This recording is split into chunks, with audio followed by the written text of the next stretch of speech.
Hi there and welcome to UPDF's official YouTube channel. In today's video, we will guide you with a detailed steps on how to convert PDF to a fillable form on Mac with the help of UPDF. However, you will need UPDF's latest version installed on your computer to follow this process. For this purpose, you can use the link given in the description to download this multi-dimensional PDF form creator in just a few steps. When you have successfully downloaded UPDF on your Mac, follow these instructions to convert PDF to fillable form on Mac in no time. Open the UPDF. Press the Open File button to import your non-fillable PDF form. Choose the Prepare Form tool.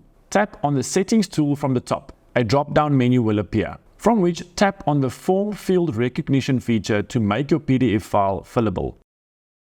Before you leave, like the video, subscribe to the channel and press the notification button. That way you will get a notification for our future updates, and we will see you in another helpful review soon.